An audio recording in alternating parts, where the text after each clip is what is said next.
Dad told me the stories of Route 66 for many, many years, and the older I got, the more I learned to appreciate them. It wasn't just, Dad, I've heard that before, to, Dad, will you tell that again? And I loved hearing him tell the stories. He passed away 2 years ago, but before he did die, I was able to get lots of video and audio recorded of him telling those stories. So I've got that history now, an oral history of one person doing Route 66, but to me it's priceless. Because this is basically chronicling the history of American migration westward.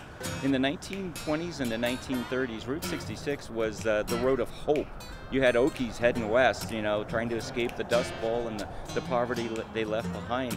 In the 1940s and 1950s, Route 66 became the road of adventure.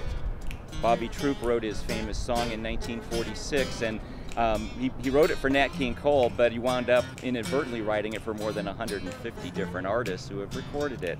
And then on into the 50s, during the post-war prosperity, people started taking family vacations. Road trips was the birth of the American road trip, and people wanted to go places, and suddenly Route 66 became less and less a road of hope and more of just one of good times.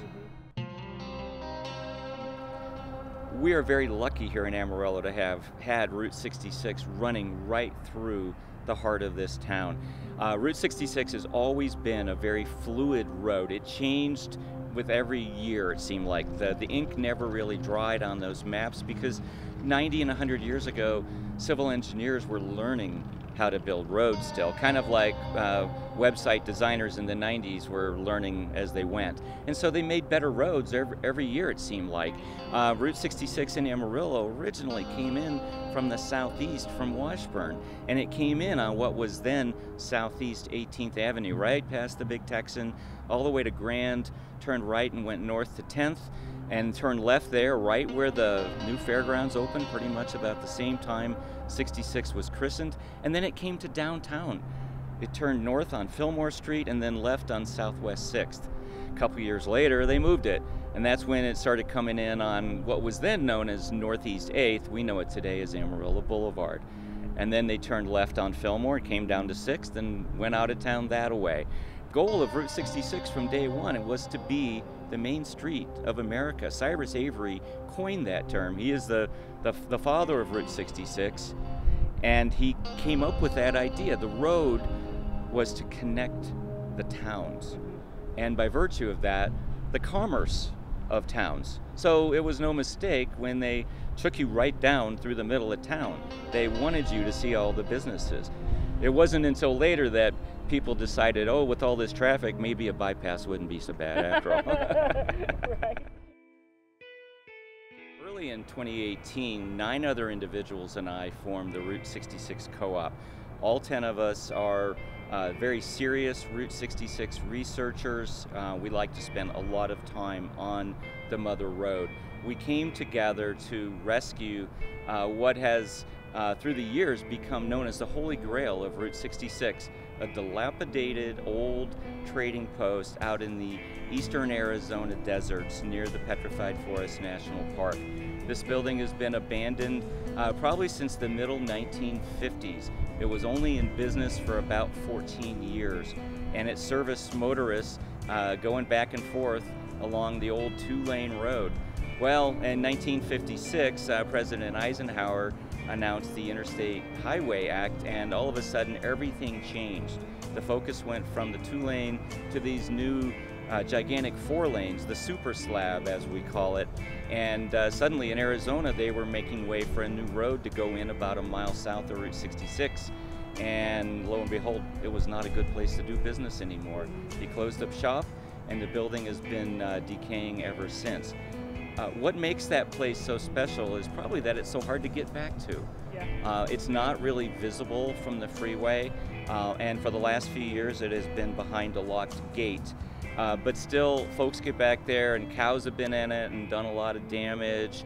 And so anyway, the 10 of us decided we're going to buy it, and we're going to form this 501c3 and our goal is to preserve and protect. We want to make it so that it'll stand around for quite a few more years, so many more people can enjoy it. But we have no designs on opening a business out there.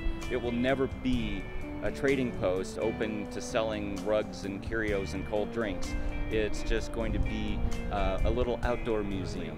It's not a showcase building, but at the same time, because it holds a very important part of Route 66 history, the post-war history on into the 50s, people just they cling to that, and they like to be able to go back there and just sit quietly. It does make me sad that the interstate did replace the old 2-lane highway. I understand, I get it. I use interstates as much as anybody else.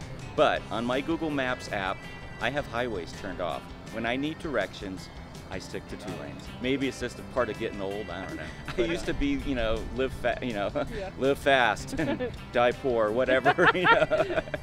But that was my motto before, but now it's let's go a little slower. Let's see what I've been missing all this time, and let's see if we can preserve some of these icons along Route 66 so that our kids and grandkids can appreciate them later on. The feedback we've had has been phenomenal. We started a public Facebook page and we launched a fundraiser, and we sold more than $2,000 worth of t-shirts. We got other large donations.